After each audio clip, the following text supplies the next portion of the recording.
What's going on, folks? BouseFeenux here, and after 300 some odd videos, I was looking through my catalog and I realized I never really made this video. I had always thought about getting around to it, but for some reason or another I got sidetracked by different projects, and you kind of know how life goes. Anyway, what I want to show you guys today is my own personal primary weapon modding formula slash flowchart, or whatever you want to call it. Simply speaking, this is the checklist I follow whenever I get a new primary weapon, and I'm not sure how I want to mod it. Now, disclaimer, this formula is more of a general thing to get you started on the right path when modding weapons and should be taken with a grain of salt. The specific builds of each weapon require your own testing and tweaking, and the end product should reflect something akin to your own playstyle. That being said, let's jump in.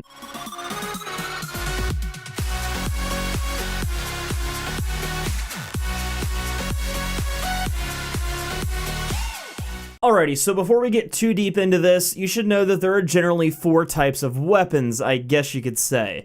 You have crit-based weapons, status-based weapons, pure damage weapons, and crit status hybrids. As a rule of thumb, critical chance is generally awesome on just about anything in Warframe. It multiplies your damage and usually scales well into late game against high-level enemies. For me personally, I usually classify a weapon and mod a weapon as a crit weapon if it has 20% or higher critical chance. Anything less than 20% usually isn't worth using crit mods on. Now, of course, there are exceptions to this rule. The Cyanoid Simulator is definitely one of those that comes to mind, and with the inclusion of ribbon mods and Argon Scope, you can kind of bend this rule a bit depending on what you have. This rule mostly applies to people without ribbons, though. Moving on, though, high status chance is fantastic on weapons with a high fire rate. This is because most status effects can stack on an enemy, and the faster you fire, the more stacks you can get on an enemy in a shorter amount of time. For example, there are some weapons that can strip the armor right off an enemy just through corrosive procs. Now, the same 20% rule I use for building a crit weapon also applies for status weapons as well, unless we're talking about shotguns. You only want to use status with a shotgun if you can get 100% status chance, because the status chance is spread out among each individual pellet the shotgun fires. Because of this, even a 98% status chance is considered a waste on shotguns. Now, our third weapon type, what I like to call pure damage weapons, occur when both crit and status chance are below 15%. The Boltor Prime and the Opticore are fantastic examples of this. As the name suggests, these are weapons that focus mainly on raw damage with little to no status or critical chance. With the massive power creep that's occurring in the game right now, we're starting to see fewer and fewer of these types of weapons, so unless you're leveling up some older stuff in the Warframe weapons arsenal, you're not going to be seeing stats like this too often. Now, the last type of weapon I want to take a quick look at is the crit status hybrid. This type of weapon occurs when both the critical chance and status chance of a weapon are pretty decent. A lot of times you'll see 15% crit, 20% status, 20% crit, 20% status, and so on.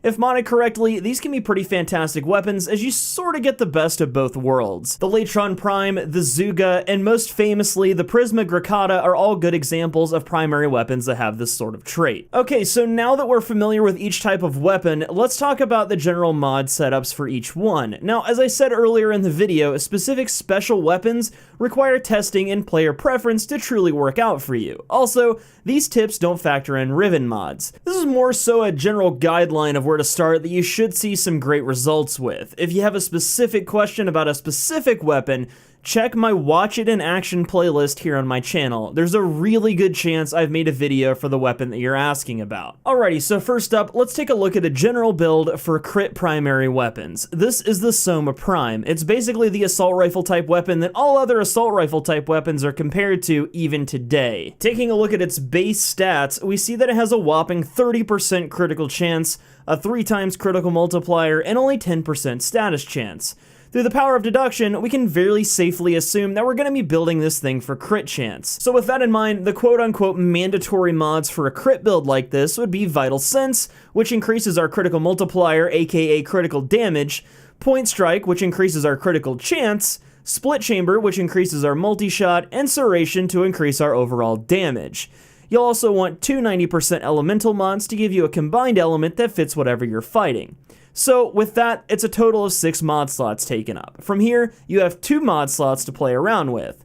Heavy caliber is usually a solid choice and one of my go-tos on automatic assault rifles for this, and then if I can, I'll usually throw in argon scope or bladed rounds. If our crit chance is over 100% with just point strike, I use bladed rounds. If it's less than 100%, I'll use argon scope to get us into red crit territory. Now, on slow firing crit weapons like bows and snipers, I'll usually get rid of the heavy cal because it throws off accuracy too much, and I'll use both argon scope and bladed rounds. If those don't fit and the weapon has very high physical damage, like the Dread for example, you could throw on one of the 120% physical damage mods. To find out what works best for you though, try playing around with the 2 or 3 mod slots you have left after putting in all of your mandatory damage mods. Next up, let's mod a status weapon. For this example, I'm using the Brayton Prime, which is one of my favorite weapons in the game. If we take a look at the stats, we see that it has terrible critical chance at only 10% and a textbook 20% status chance.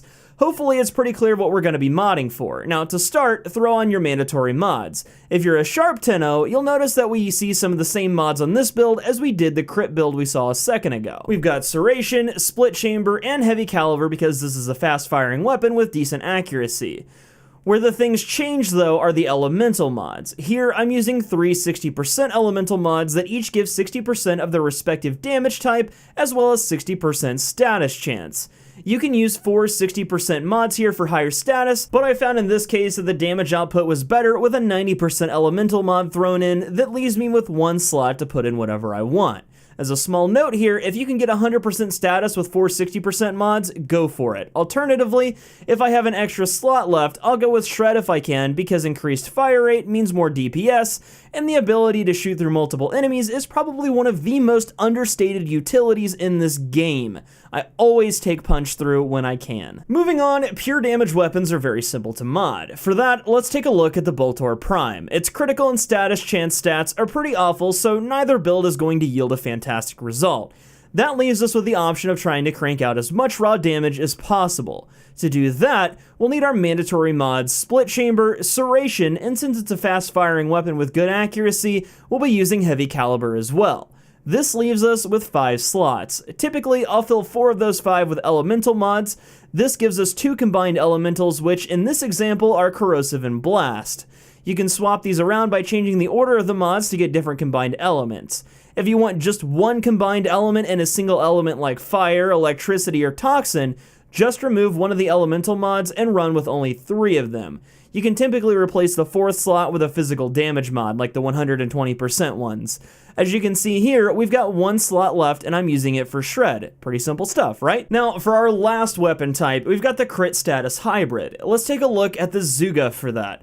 You can see by the stats that it's got decent critical and status. With this type of weapon, you have the option of building for crit, status, or a hybrid of both. To get a decent hybrid build, it's basically the exact same build as a standard crit weapon. The only thing that's different is that you can replace the 2 90% elemental mods with 2 60% status mods. In this example, with just 2 status mods, we're up to a whopping 93% status. Now, if you're looking for a good use for it, this is the type of weapon that the mod Hammer Shot works really well on. So give it a try and see what you think if you don't have bladed rounds or argon scope lying around. But that's pretty much it, guys. When I started writing this video, I had no idea that I'd have this much information to give you, so I apologize if things got a little hard to follow. I do think that this is one of those videos you can keep coming back to and use as a reference though. Also, as I said, this is a generalization that works for most weapons in these categories. I realize that I didn't cover shotguns, secondary weapons, or melee weapons in depth, so if you want and you guys find this sort of thing helpful, I can make videos like this for those categories as well. If you did find this video helpful though, don't forget to support it with a like down below and subscribe for more content. Until next time though, I'm BouseFeenux, I'll see you at the next video, and as always, thank you so much for watching.